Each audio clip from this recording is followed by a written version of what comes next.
Welcome to SMA's Women's and Children's Health Podcast, a publication of the Southern Medical Association. This podcast explores all aspects of care of the female patient across her lifespan. It will also explore the special and unique care of children and adolescents. Welcome to the Southern Medical Association's Women's and Children's Health Podcast. I'm Lee Bowden. Today, we are pleased to have Dr. Nancy Phillips on the line. Dr. Phillips is an associate professor in the Department of Obstetrics, Gynecology, and Reproductive Science at Rutgers Robert Wood Johnson Medical School in New Brunswick, New Jersey. Dr. Phillips is also a co-chair of SMA's 2019 Focus on Women's Health Conference in Kiowa, South Carolina, and a member of the faculty for this year's meeting. Welcome, Dr. Phillips. Hi, Lee. Thanks. It's great to be here. Thank you for joining us today to discuss one of your topics for this year's meeting, preconception care, the gateway to a healthy pregnancy. Why do you feel a talk about preconception is needed at Focus on Women's Health? Well, I think that when we talk about preconception care, we're thinking of a segment of what should be reproductive health care. We have many contacts in all different specialties with women of reproductive age, and very often we neglect to talk to them about reproduction. We focus so much on birth control, and often we don't see people until they're actually pregnant as obstetricians or healthcare providers for women. However, at least 50% of pregnancies in this country are still unplanned. And there are interventions we can take to assist women in preparing for a healthy pregnancy. Whether the woman is healthy or not, there's always something that we can review with them. I think it's important to remember that at all of our encounters with women, we have this opportunity, not just when they present asking for that specific need. What women would benefit most from preconception counseling? I think in general, all women should be part of at least a conversation with their healthcare provider about preconception. There are certainly things that all women can do to better prepare for pregnancy. We can talk to them about immunizations, that they are up to date on immunizations and the people around them.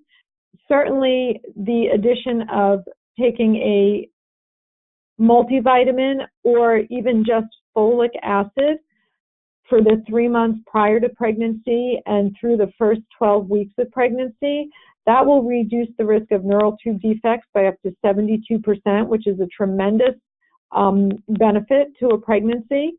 We can talk to all women about alcohol use, exercise, and with the epidemic that we have, unfortunately, in this country and really almost getting globally is obesity problem.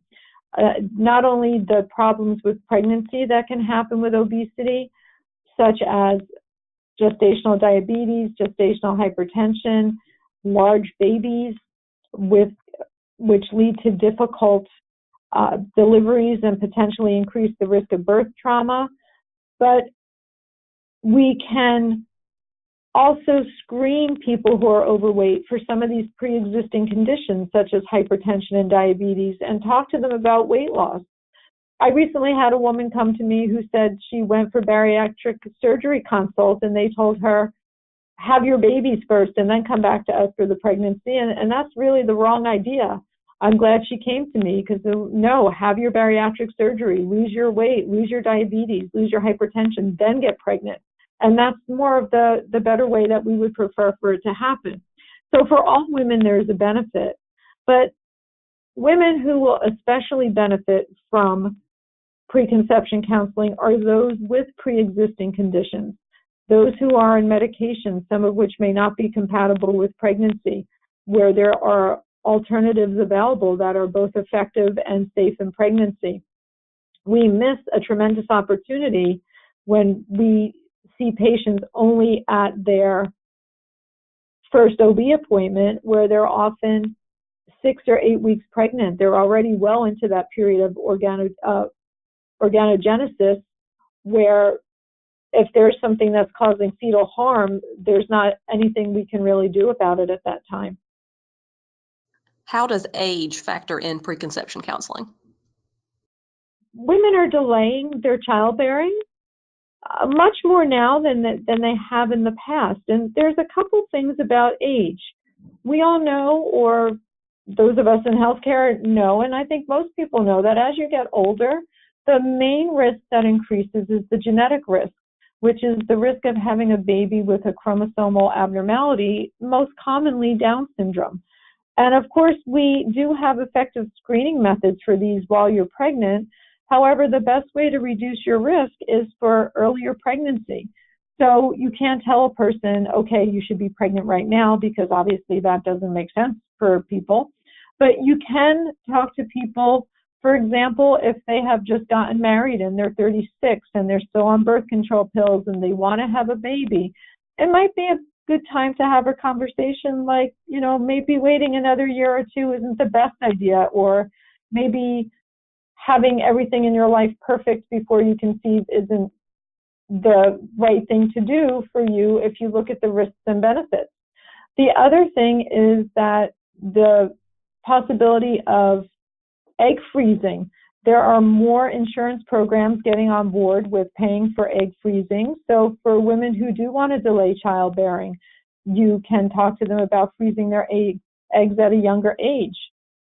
What is really interesting, and we'll talk about this a little bit more detail at the conference in Kiowa, where we'll talk about all of this in more detail, in fact, and it will be interesting to get feedback from some of our colleagues who care for women of all reproductive ages, and actually who care for men, because I don't take care of men as a gynecologist, not directly anyway. But there's a lot of literature that is coming out about advanced paternal age. And the biggest controversy about advanced paternal age is, what is advanced paternal age? Some people say 45, some people say 50, some people say 55. But there are things coming out talking about increased risk of chromosomal problems, childhood cancers, autism, even increased pregnancy complications in the partners of men of advanced paternal age. So I think that's an interesting topic that I'm kind of excited to explore with colleagues about, should we talk to women, well, how old is your husband? Or talk to men if you take care of men. If you're delaying childbearing, do you want to think about, do we want to start thinking about freezing sperm? It's certainly easier, cheaper, and probably more effective than freezing eggs in terms of pregnancy outcome. So I think that's an interesting thing about age. Can't force people to have a baby because it happens when it happens, but you can certainly give them some guidance. And I think that's important for us to remember. So we all hear about these genetic testing services like 23andMe. Is there a role for this type of testing at a preconception level?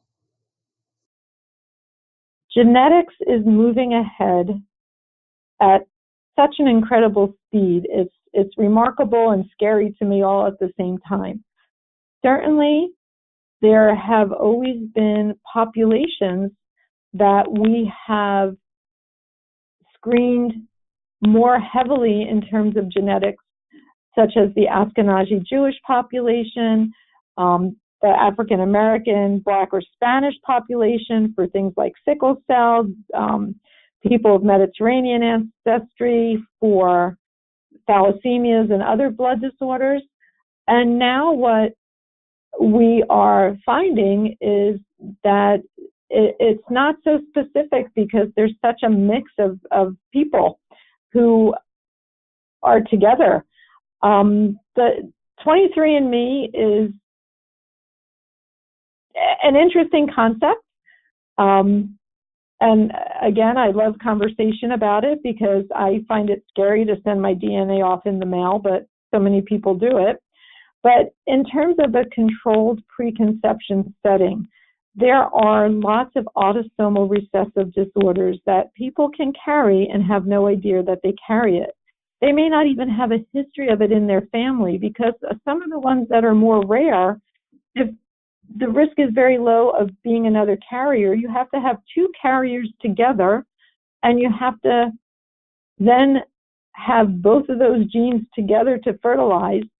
And so there are rare disorders that you may have no idea that you carry, and a lot of these are devastating to pregnancies. and to babies, not really to pregnancies, but to babies and the offspring and the outcome. And so there are good genetic tests that can be done now to look for carriers of these disorders. Unfortunately, again, this is a spot where we don't generally screen people until after they're pregnant. And if we discover something at that point, we can do pre-pregnancy testing and genetic screening in utero, but there's nothing we can really do to change an outcome in most cases. Whereas if we do it beforehand and we find that there's a incompatible couple, we can offer them IVF, pre-implantation diagnosis. So the world of genetics is really just opening up. It's interesting in populations around the world, in Middle Eastern population, in the Ashkenazi Jewish population, which does have a high incidence of autorecessive chromosomal disorders, they already have a very rigorous premarital genetic screening process in place in some of those countries, which I find interesting. I learn about it from some of my patients that are here. We do have a little bit of a difficulty in getting some of these tests preconception. Some of it is related to insurance and money and things that always happen to be related to things in medicine. And it'd be interesting, again, at this conference to explore what other people's experience with this is. In an ideal world, we would be able to genetically screen everybody, but we're not quite there yet. But certainly looking at somebody's background, looking at somebody's family history, looking at their individual risks is really important, but not always inclusive of everybody who is going to carry a disorder. That's very interesting, and it gives us a taste of what we will learn this year at the conference. Thank you for joining us again today, Dr. Phillips. I'm looking forward to another great year at Focus on Women's Health. Our committee has certainly put together a well-rounded schedule. Oh, you're welcome. I look forward to it too. The thing I love about this meeting is it's very clinical, it's very practical, it's very interactive, and I think everybody comes away learning something new. And I look forward to it.